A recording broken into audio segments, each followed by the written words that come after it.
গ্রামের অধিবাসীরা বিজিবির সাথে যেভাবে তারা এই আক্রমণকে রুখে দিয়েছে, আপনারা কি এটা দৃষ্টান্ত হয়ে থাকবে না আমাদের সাথে? আমাদের কাছে দৃষ্টান্ত হয়ে থাকবে না? যুবক ভাইরা এগিয়ে গিয়েছে, শুধুমাত্র একটা এলাকার যুবক, আমরা পুরো 20 কোটি মানুষ, 20 কোটি মানুষ। দেখো না একটু মৌচাকে ঘা দিয়ে, তোমাদের কারো চোখ থাকবে না, তোমাদের কারো হাত থাকবে না। তারা ঘোষণা দিল যে আমরা পেঁয়াজ আলু আমরা চিকিৎসা বন্ধ করে দিব। অনেক মুসলমান নেতারা তারা বলেছিল, কি দরকার ছিল এই আগস্ট করার, কি দরকার ছিল এই স্বাধীনতা আনার, এখন আমরা খাবো কি করে? ভাই বলেন তো, মুসলমান ওর কি ঈমান আছে? এই জন্য আল্লাহ রাব্বুল আলামিন মাঝে মাঝে আমাদেরকে স্মরণ করিয়ে দেন, ইয়া আইয়ুহাল্লাযীনা আমানু তাকুল্লাহা হাক্কা তুকাতিহি ওয়া লা তামুতুন্না ইল্লা ওয়া আনতুম মুসলিমুন। হে ঈমানদারগণ, তোমরা মুখে স্বীকার করেছো, বাস্তবিক পক্ষে তোমাদের হৃদয়ে ঈমান নাই। আমি আল্লাহ তোমাদেরকে রিজিক দান করি, ওই হিন্দুস্তান তোমাদেরকে আলু পেঁয়াজ দেয় না, আমি আল্লাহ দেই, ঠিক কিনা? আমি আল্লাহ তোমাদেরকে রোগ দেই, আমি আল্লাহ তোমাদেরকে শেফা দান করি। ওই ভারত কি করে না, তোমাদেরকে শেফা দান করে না। এটা যারা বুঝলো না, আল্লাহ রাব্বুল আলামিন তাদেরকে, ওই সমস্ত ইমানদার নামধারী ইমানদারদেরকে ডাক দিয়ে আল্লাহ বলছেন, তোমরা মুসলমান না হয়ে কবরে আইসো না। পাইছেন যে এরা মুসলমান ঘুরে বেড়াচ্ছে, আসলে এরা মুসলমান না, এরা সব মুনাফিক, ঠিক কিনা? মুসলমানিত্ব শিখতে হবে ইব্রাহিম আর ইসমাইলের কাছ থেকে। ইব্রাহিম আলাইহিস সালাম বললেন, ও আব্বাজান, আল্লাহ রাব্বুল আলামিন অর্ডার করেছেন তোমাকে জবাই করার। এবার ইব্রাহিম আলাইহিস সালামকে ডাক দিয়ে বলেন, আমার আব্বাজান, আপনি আল্লাহ রাব্বুল আলামিন যেটা অর্ডার করেছেন সেটা করে ফেলেন, ধৈর্যশীলদের মধ্যে আমাকে পাবেন। শোনেন আব্বা, আমার হাত পা বেঁধে নিয়েন। আব্বাকে অর্ডার দিচ্ছে, আমার হাত পা বেঁধে নিবেন, আপনার চোখটা বেঁধে নিবেন।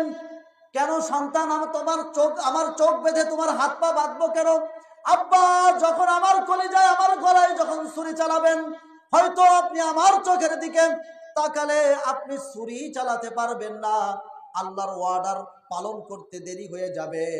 আপনি আপনার চোখটা বেঁধে নিয়েন, আমার হাত পা বেঁধে নিবেন, যাতে আমায় জবাই করবেন, প্রাণ যখন বের হয়ে যাবে আমার অজান্তে এইরকম ভাবে হাত পা আপনার গায়ে লেগে বেয়াদবি যাতে না হয়ে যায়। আল্লাহু আকবার।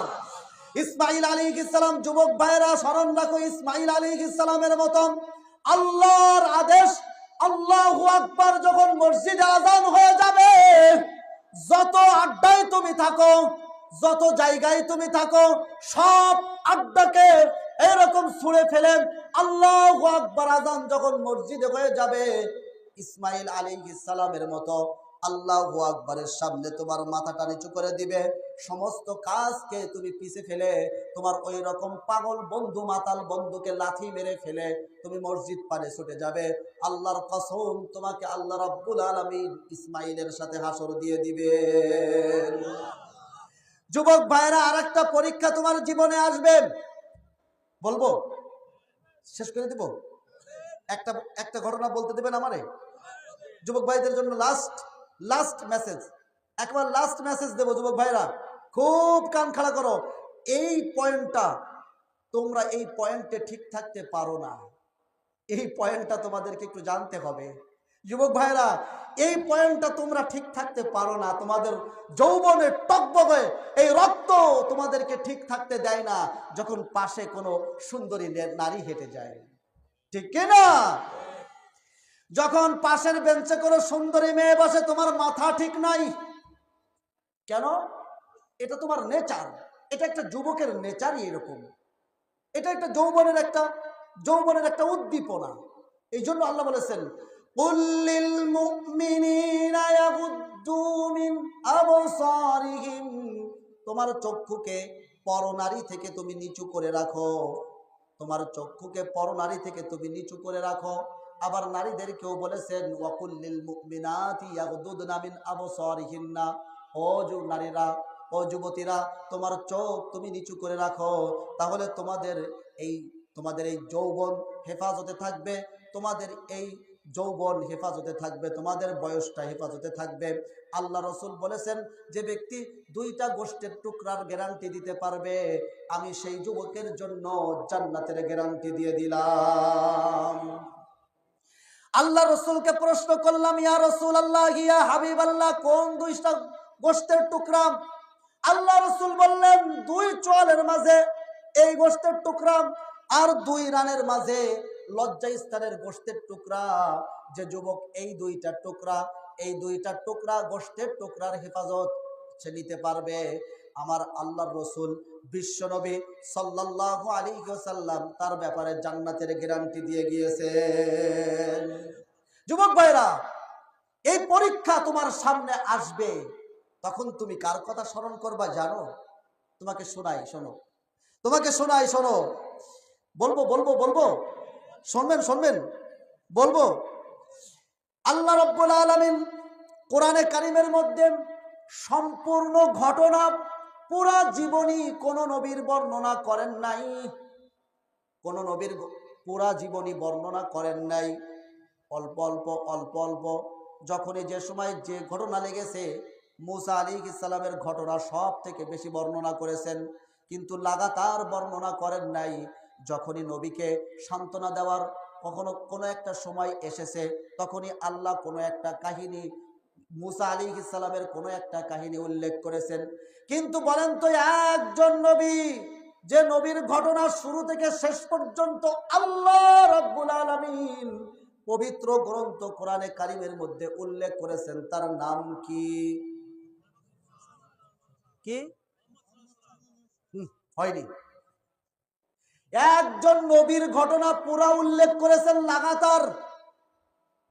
কার সে ঘটনা? আলেম উলামা বাদে বলেন মাশাআল্লাহ।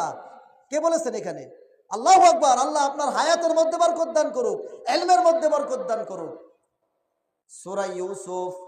এই যুবক ভাইরা, আজকেই বাড়ি যাবেন, কালকে সকাল ফজরের নামাজ আদায় করবেন, ফজরের পরে ঠান্ডা মাথায় কোরআন শরীফ নিয়ে বসবেন, বাংলা তরজমা নিয়ে বসবেন, ইউসুফ আলাইহিস সালামের ঘটনা বাংলা পড়বেন, আর মনে মনে এখান থেকে শিক্ষা নেবেন। ইউসুফ আলাইহিস সালামের ঘটনা আল্লাহ কোরআনের ভিতরে লাগাতার কেন বললেন? বুঝেন নাই কথা? শুধু যুবক ভাইরা না, প্রত্যেকে আগামীকালকে কোরআনের তরজমা বাংলা অনুবাদ নেবেন। একটু অনুবাদ চোখের পাতা দিয়ে দিলের গভীর থেকে বোঝার চেষ্টা করবেন। এই কোরআনের ভিতরে লাগাতার কোন নবীর ঘটনা আল্লাহ আনলেন না, একটা নবীর ঘটনা আল্লাহ রাব্বুল আলামিন আনলেন। কেন আনলেন যুবক ভাইরা?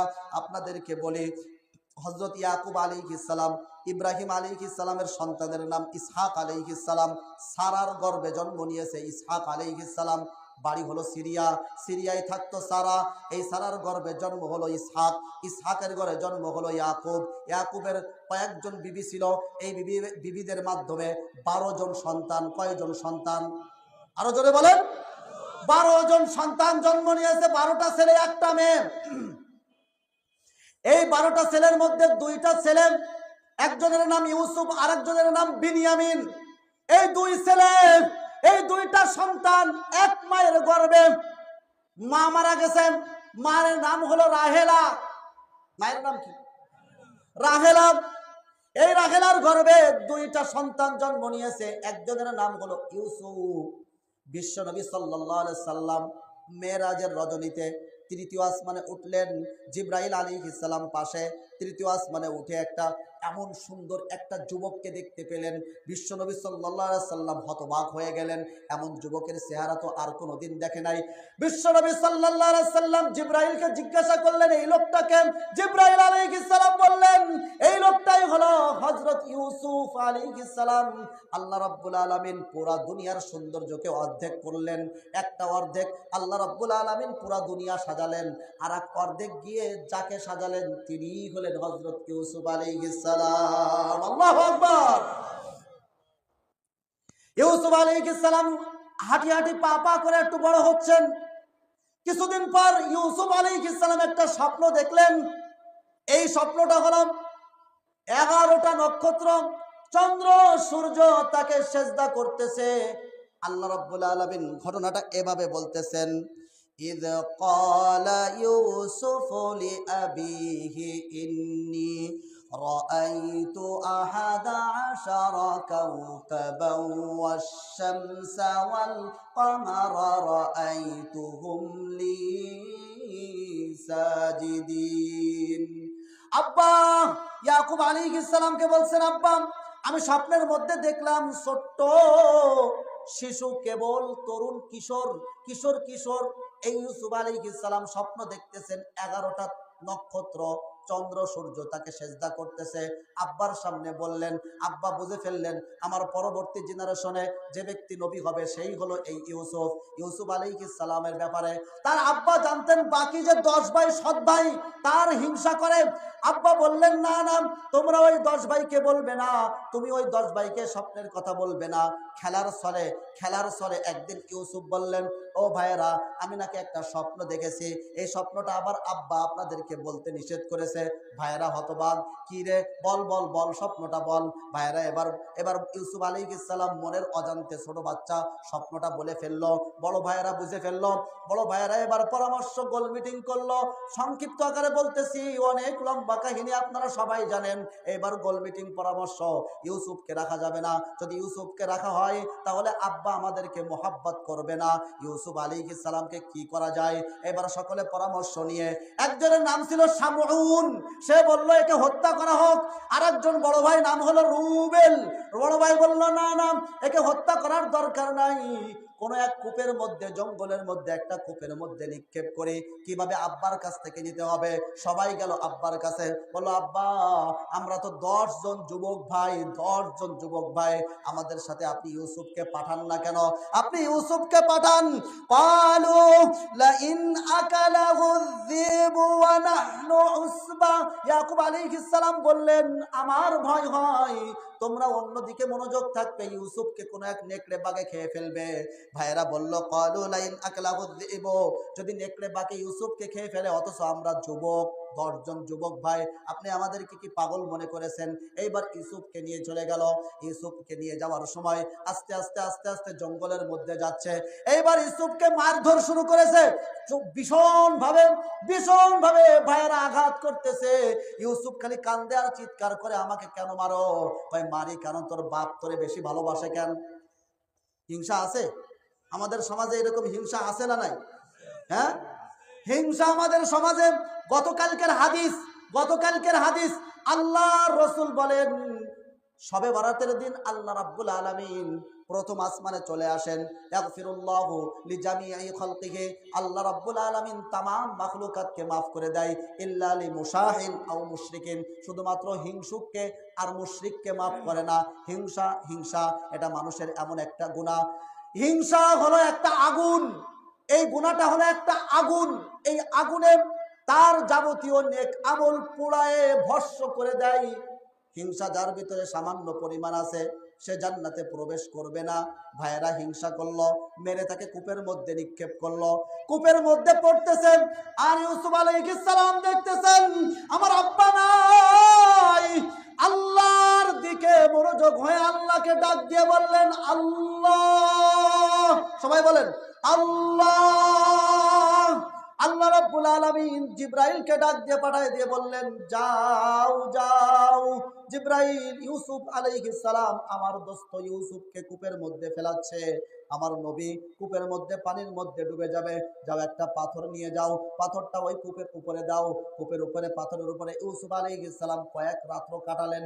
ইউসুফ আলাইহিস সালাম অন্ধকার কূপের মধ্যে কান্নাকাটি করে।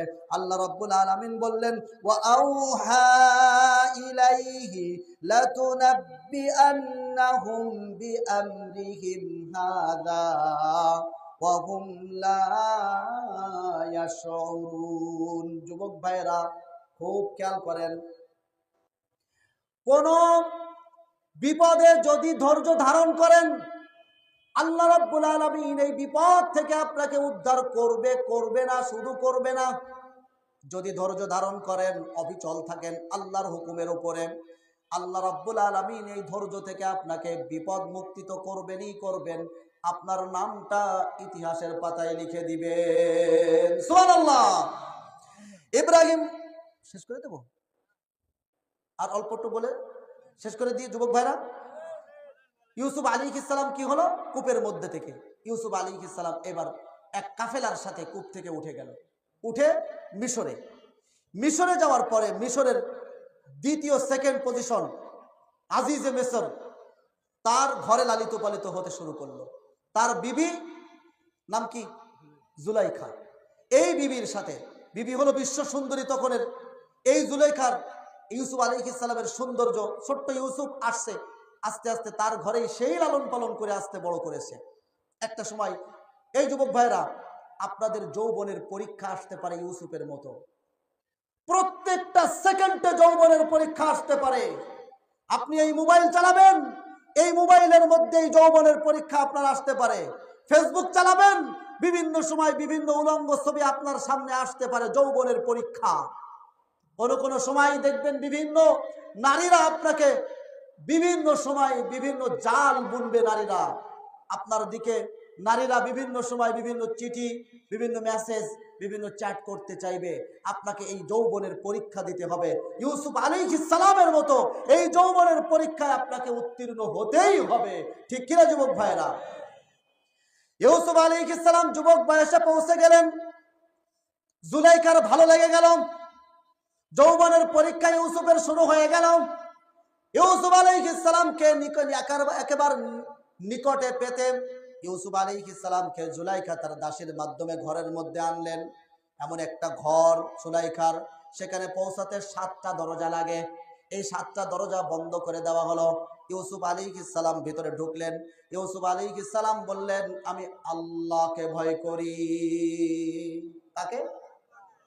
এই যুবক ভাইরা, কেউ দেখে না, কোনো জায়গায় কেউ দেখে না, কিন্তু কে দেখে? আরে কেউ যখন দেখে না তখন দেখে কেন? এই যে জুলাইখার মধ্যে, এখানে এই ঘরের মধ্যে ইউসুফ আর জুলাইখা ছাড়া আর কেউ ছিল না, কিন্তু আরেকজন ছিলেন। তিনি কে? যিনি দেখতেছিলেন তিনি কে? আল্লাহর রাসূল বলেন, যুবক ভাইরা এই কথাটা স্মরণ রাখেন, কিয়ামতের মাঠ, আপনার আব্বা আপনাকে চিনবে না, আপনার দাদা আপনাকে চিনবে না, আপনি বড় একা একা, শুধুই একা। আপনার সন্তান আপনাকে চিনবে না, আপনার মেয়ে আপনাকে চিনবে না, আপনার বউ আপনাকে চিনবে না। যে মাঠটা কেউ কাউকে চিনবে না, সেই মাঠে যদি ধরা খেয়ে যান, এই পাকড়াও হয়ে যান, এখান থেকে খারেজ হওয়ার, এখান থেকে খালাস হওয়ার আর কোনো সুযোগ নাই। সেই রকম ময়দানে আল্লাহর আরশের ছায়ার নিচে যাদেরকে আল্লাহ রব্বুল আলামিন ছায়া দিবেন, তার মধ্যে একজন হলো, খুব খেয়াল করেন, একজন হলো রাজুলুন তলাবাতুহু ইমরাতুন যাতু মানসাবিন ওয়া জামালিন ফাকালা ইন্নী আখাফুল্লাহ।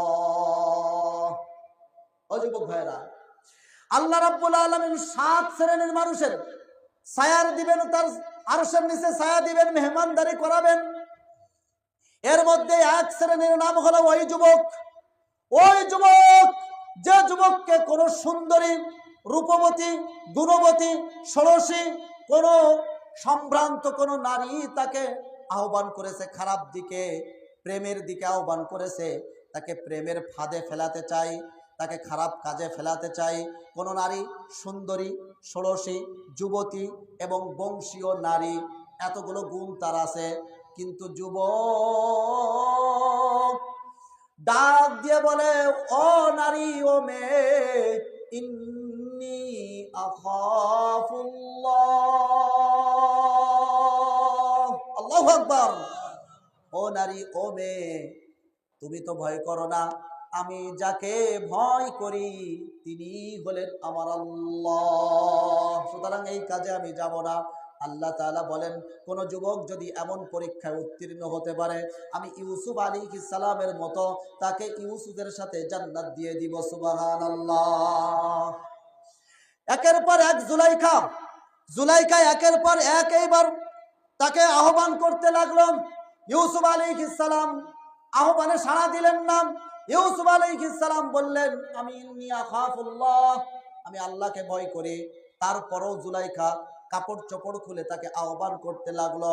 ইউসুফ আলাইহিস সালাম আকৃষ্ট হতে যাবেন, হয়ে গিয়েছিলেন প্রায়, কিন্তু আল্লাহ রাব্বুল আলামিন নিদর্শন দেখালেন।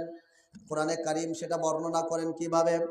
কোরআনে কারীম সেটা বর্ণনা করেন, ওয়ালাকাদ হাম্মাত বিহি ওয়া হাম্মা বিহা লাউলা আররা বুরহানা রাব্বি। জুলাইখা ইউসুফের প্রতি আকৃষ্ট হয়ে গেল। ইউসুফও আকৃষ্ট হয়ে যেত যদি না আমি ইউসুফের সামনে নিদর্শন দেখাতাম। এই নিদর্শনের ব্যাপারে মুফাসসিরিন ইকরাম লেখেন, ইউসুফের আব্বার ছবি আল্লাহ রাব্বুল আলামিন হযরত ইয়াকুব আলাইহিস সালামের ছবি ইউসুফের সামনে আনালেন। ইউসুফ যখন তার আব্বাকে দেখলেন, তার আল্লাহর কথা স্মরণ হয়ে গেল। ইউসুফ আলাইহিস সালাম যৌবনের পরীক্ষায় পাস। এবার তিনি ঘুরে দৌড় দিলেন। জানেন ও যুবক ভাইরা, জানেন যে এই 7টা দরজা তালাবদ্ধ, 7টা দরজা তালা দেওয়া। তারপর আল্লাহর উপরে তাওয়াক্কুল করে ইউসুফ যখন দৌড় দিলেন, আল্লাহ রাব্বুল আলামিন দরজাকে অর্ডার দিলেন, ওই তালাকে অর্ডার দিলেন। আল্লাহ রাব্বুল আলামিন একের পর এক দরজাগুলো খুলে দিলেন। একের পর এক দরজা ঠাস ঠাস করে খুলে যাচ্ছে। ইউসুফ আলাইহিস সালাম দৌড়াচ্ছেন, দরজার পরে দরজা, দরজার পরে দরজা। পিছনে জুলাইখাও দৌড়াচ্ছে। শেষ দরজায় জুলাইখা ইউসুফের জামা ধরে ফেলেছেন। ইউসুফ তাও থামে নাই, জামা ছিঁড়ে গেল। এরপরে শেষ দরজা দিয়ে যখন বের হলো, তখন জুলাইখার স্বামী আজিজে মেসার সামনে, হতভম্ব দুইজন। এরপরে জুলাইখার সামনে এসে বললেন, কি বিচার করা দরকার তার যে আপনার স্ত্রীর সাথে খেয়ানত করতে চাই? যুবক ভাইরা, ছোট্ট একটা কথা পয়েন্ট এখানে বলে যায়। আজকে যে নারীর জন্য আপনি এত কিছু ছাড়তেছেন, যে নারীর জন্য আপনি তার যৌবনকে ছেড়ে দিয়েছেন, যে নারীর জন্য আপনি আপনার সংসার ছাড়ছেন, আপনার আব্বা আম্মা সব ছাড়ছেন, ওই নারী যদি সুযোগ পায় আপনাকেও কিন্তু ল্যাং মেরে দিবে। আরে ঠিক করে কিনা জোরে বলেন। এই যুবক ভাইরা, আপনি জানেন না আপনার সাথে যে নারী প্রেম করতেছে, ওই নারী আরো অনেকের সাথে প্রেম করতে পারে। আরে যে নারী অবৈধ প্রেম আপনার সাথে করতেছে, ওই নারীর কিন্তু লাজ লজ্জা নাই। ওই নারী আপনার সাথে যেমন ভাবে মেসেজে চ্যাট করে, ওই নারী আরো 10টার সাথে চ্যাট করে, আপনি জানেন না। কিভাবে বুঝলেন? এই জুলাইখার এর কাহিনী দেখে। ইউসুফকে ডাকছে জুলাইখা, দরজা বন্ধ করলো জুলাইখা, জামা ছিঁড়লো জুলাইখা, যেই ধরা খেয়ে গেছে। আজিজে মিসর কি যেমন শাস্তি হতে পারে তার, যে আপনার বিবির সাথে এইরকম খেয়ানত করলো? বুঝতে পারছেন? ইউসুফ আলাইহিস সালাম হতভম্ব হয়ে গেছেন। কি করবেন কোনো কিছু খুঁজে পাচ্ছেন না। আল্লাহ রাব্বুল আলামিন তাকে ওহী নাজিল করলেন। ইউসুফ আলাইহিস সালাম বললেন, আমার সাক্ষী আছে। বললো, তোমার সাক্ষী কি? ওই ছোট বাচ্চাটা কথা বলতে পারে না। এই জুলাইখার আত্মীয়র একটা বাচ্চা ছিল, ওই ছোট বাচ্চাটা আমার সাক্ষী। ছোট বাচ্চাকে আনা হলো, মানুষ হতভম্ব হয়ে গেল, কথা বলতে পারে না, এটা আবার কিভাবে সাক্ষী দেয়? যুবক ভাইরা, যদি ইমানের উপরে অবিচল থাকো, যৌবনের পরীক্ষায় যদি তুমি জিততে পারো, আল্লাহ রাব্বুল আলামিন তোমাকে এমন এমন পুরস্কার দিবেন। ইউসুফ আলাইহিস সালামকে যেমন ভাবে মিশরের সম্রাট বানিয়ে দিয়েছিলেন, তোমাকেও দুনিয়ার বাদশা বানায় দিবে। যুবক ভাইরা, অনেক সময় এই যৌবনের পরীক্ষা তোমাদের আসবে। সুতরাং আমি বলবো কয়েকটি কথা। 1 নাম্বার, তোমরা আল্লাহর উপরে ঈমান বিশ্বাস রাখবে। আল্লাহ ছাড়া কাউকে ভয় করার দরকার নাই। এখনই দোয়া করে দেবো। 2 নাম্বার, তোমরা যাকে ফলো করবে সে হলো মুহাম্মদ সাল্লাল্লাহু আলাইহি ওয়াসাল্লাম। 3 নাম্বার, কখনো নামাজ ছাড়বে না। 4 নাম্বার, মাদক আর নারীর প্রেমে পড়বে না। এই কয়েকটা জিনিস যদি তোমরা মানতে পারো, নামাজটা সঠিকভাবে ধরতে পারো, সব কাজের আগে নামাজ ধরতে পারো, যুবক ভাইরা, তোমাদের চরিত্র আল্লাহ রাব্বুল আলামিন ফুলের মতো পবিত্র করে দিবেন। তোমরাই হবে আগামী জিন্দেগির, আগামী বাংলাদেশের খালিদ বিন ওয়ালিদ। তোমরাই হবে আগামী বাংলাদেশের ওমর ইবনুল খাত্তাব রাদিয়াল্লাহু তাআলা আনহু, যাদের একজনের মাধ্যমে সারা পৃথিবীতে ইসলাম প্রচার হয়েছে, শান্তি সাম্য বিজয় হয়েছে, তারাই হলো এই যুবক। সুতরাং আল্লাহ রাব্বুল আলামিন আজকের এই মাহফিলকে কবুল করুক। যারা যুবক ভাইরা এই মাহফিল উদ্যোগ নিয়ে করেছেন, আল্লাহ রাব্বুল আলামিন সেই সমস্ত যুবক ভাইদেরকে হযরত ইউসুফ আলাইহিস সালাম, হযরত ইসমাঈল আলাইহিস সালাম, হাবিলের মতো আল্লাহ রাব্বুল আলামিন কবুল করুক। তাদের সাথে এই সমস্ত যুবকদেরকে জান্নাত দিয়ে দিক, আমিন। ওয়া আখিরু দাওয়ানা আনিল হামদুলিল্লাহি রাব্বিল আলামিন। আসসালামু আলাইকুম ওয়া রাহমাতুল্লাহি ওয়া বারাকাতুহু। যদি কোনো